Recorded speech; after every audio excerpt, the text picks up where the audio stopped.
before we get into questions and stuff and so forth, just want to, because I know you guys are all wanting on the updates with some guys injury-wise, so I'll just read off the ones that will be out for the spring.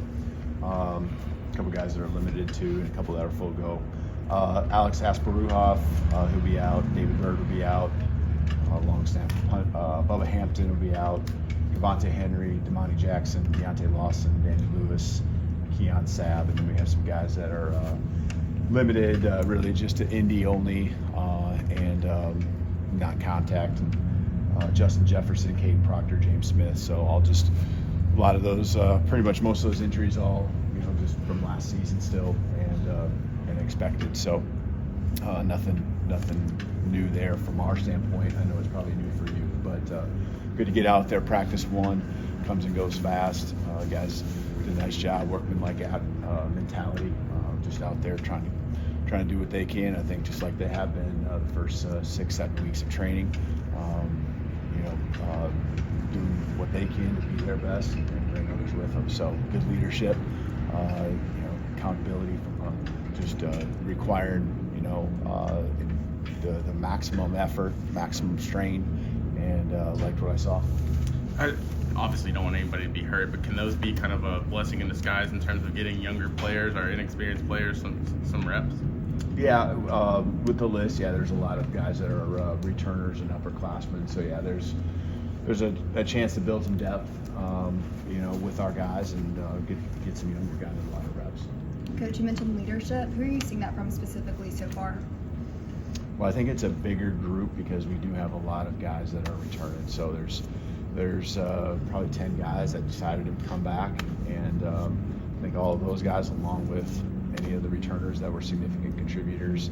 I can go on down the list. I just feel like maybe we don't have someone who's just over the top strong and one guy who commands all of it, but I think all of them working together, just kind of picking each other up on top of themselves. I think it's in a good spot, and I expect it to be a lot better, but I think it's at a good starting spot at this point of the year. Anything starts over with the team. It doesn't matter if it's the leadership, the installs, the drill work. It all starts over every single season.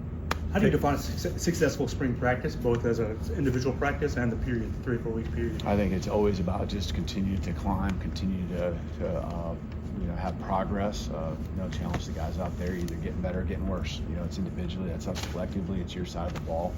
And so I think that's a good starting point, is which direction did you go, and I expect a great attitude, energy, effort, all that. It's always going to be that practice one. And I expect that every single practice. But there are some times where a guy, maybe it's coming back from, injury or, a rep that didn't go as well. We got to pick each other up. And that's to me, it's either you're going up or you're going down. And, that's what I'm always going to gauge it by.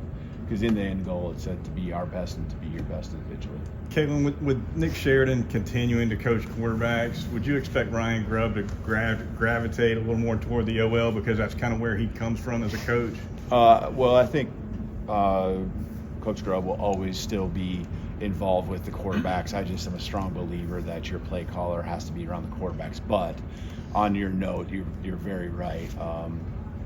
It allows him to just do what you want a coordinator to do. That's oversee every position, and he certainly has a lot of history and background with the offensive line. So I think there's eyes that start in certain spots when you're a coordinator beyond just the quarterback, and I think a lot of times his eyes, he can see it all. He can see him line up on the perimeter, but he also really is feeling and seeing and has an intuition on what's going on up front with the offensive line. So that's really good with he and Coach Cap.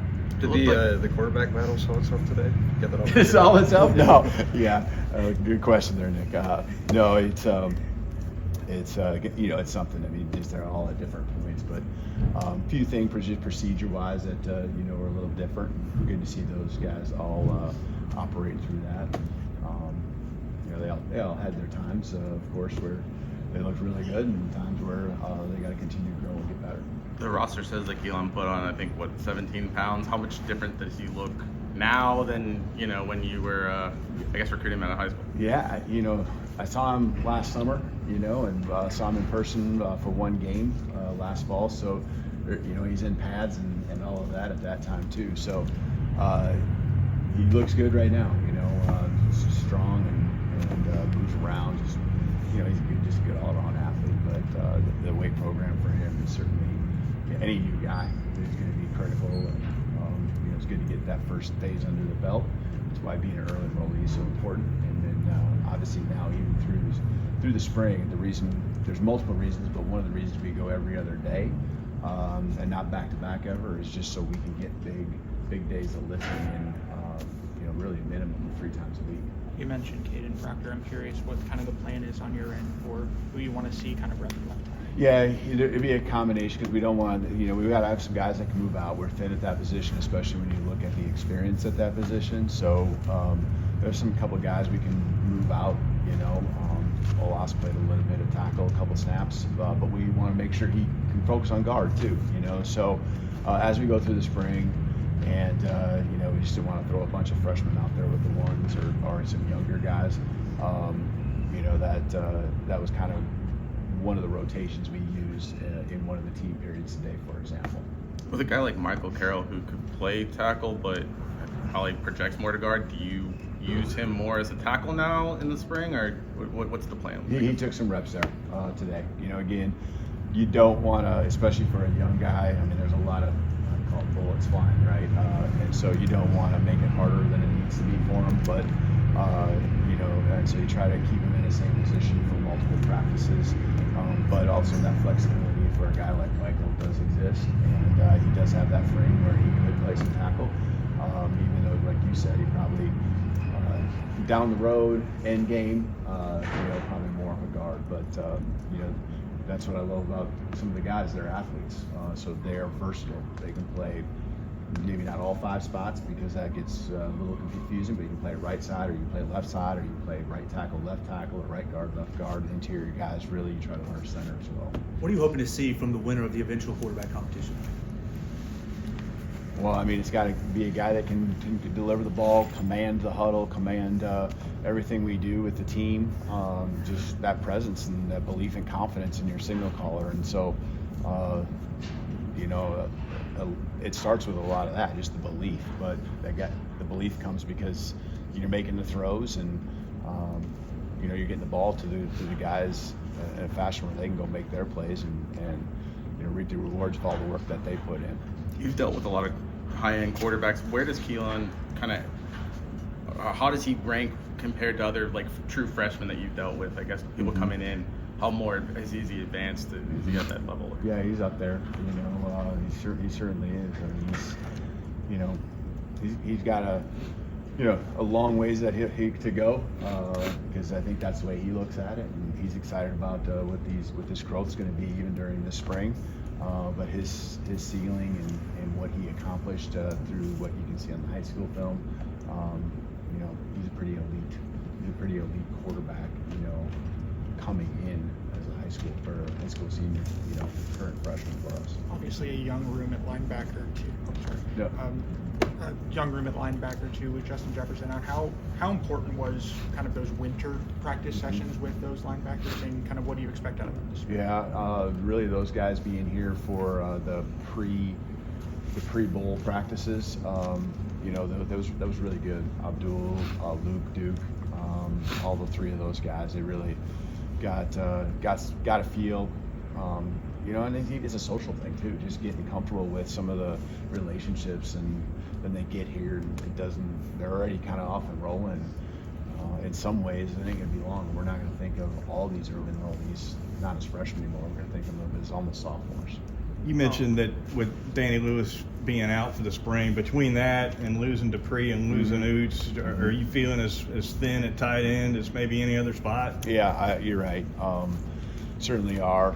We got some belief, and I mean, we love what Josh can do, Cuevas, but as far as numbers and guys that have a lot of experience, we certainly are thin there. We expect, Danny by the summer, to be back and rolling. So he knows our system. It's just a matter of like the progress that we want to see him make, getting the reps that would have been his. It's unfortunate that he has his injury, something again going back to last fall during the season. But there's some other guys that are going to hop in there. You got Jay and you got Peter who came in, just some other guys that are going to get a chance to take advantage, and they get to develop too. We're going to need them this fall when the season hits. Betty Collins' question with the linebackers: how are you doing with the communication with the depth at the linebacker, with the green dot and calling the defense? Yeah, right now, I mean, we're not concerned about how many are on the field, so multiple guys can hear the communication. We're not under those regulations in practice, but it's good for all of them to get that experience. But we'll go with the veteran guys. Deontay this fall will be the prime guy. Justin would probably be the number 2. Both of those guys are out, so there's a lot of stuff being thrown at some new faces on the defense when it comes to communication and green dot. Hey, Coach, can you talk about your wide receiver room, and also what does Isaiah Work bring to your team? Yeah, I think it's a room that got longer. Jalen Hale coming back, really he was here, but just not with us because of his injury. Isaiah and even the young guy, Darren Meadows, and again, just the room in general, when you look at them, they look like longer, taller, and Isaiah in particular, since he asked, just a lot of production. He's been out there. The lights aren't going to be too bright for him. You can see just his focus in the phase of workouts that we had. It's important to him. He came here for a reason, because he wanted to be pushed. He wanted to be challenged. He wanted to come around here. He wasn't scared of competition. And some guys that are in the program that Germ and Ryan, that had a lot of production themselves. So he added to the room, and we're excited about his personality, his attitude that he brings. So it's been nothing but positive. Coach, you recently spoke on having a modified spring game. Can you just talk about what that looks like for Alabama, and also talk about just seeing the potential it has on college football, about the possibility of them, limiting spring game, limiting spring action, limiting spring coverage, stuff like that. Can you just speak on that? Yeah, I guess I would consider last year's spring game, A-Day, probably a modified game. We didn't split teams up. We talked about the O-line depth, we talked about tight end depth and all that kind of stuff, and we'll see how the spring goes. To me, it's just something where we want to have a controlled reps, so line it up and getting something out of the practice, because I think all 15 practices that we get are really important. Getting something out of that, and as we go through the spring, we'll continue to figure out where we're at to see what we want to do when it comes to the day itself. So we want to make it a great celebration for our fan base. We want to put some football out there, because we know everyone associated with our program, the fan base, can't wait for April 12th. But we also got to do what's right for us, and so that's kind of will be something as we get closer that I can probably give you a little more info on. Coach, what was your mindset these last couple of months from the bowl game until now, and what do you want to build off of last season, take into this season, or maybe improve on some things? It first just starts with work. Just put in the work and just show up and focus only on the day. I mean, I barely even wanted to give the guys a schedule of March and what it looked like on it, other than that I just needed to tell them what day they needed to be back from spring break. We've been so focused just on that day and that day only, not really getting our head of ourselves. They definitely don't know anything about what the spring game would look like, because really we focused on today, and tomorrow we'll have a team meeting just to focus on learning from today and barely take it from that. So it's not getting ahead of ourselves. It's just coming in and working.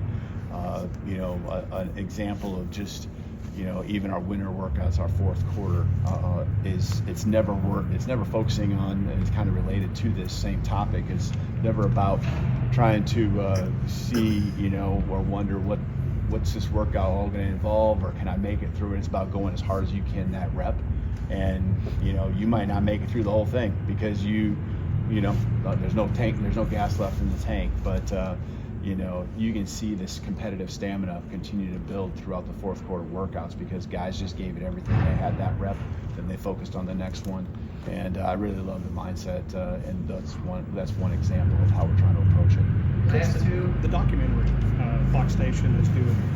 Did you enjoy it? Did you like it? Did you enjoy kind of seeing behind all that kind of come together? Yeah, I think it's good, and there's just so many people that don't understand these guys and their stories. I think that's what you really want to come out in these. And what I think we wanted, I know we wanted in a documentary, was there's so many really neat personalities, characters on our team. Just learning their journey. They all have a story, and there's football, right? I mean, in order to have something around Alabama Crimson Tide football, there's got to be some shots of football games, locker room.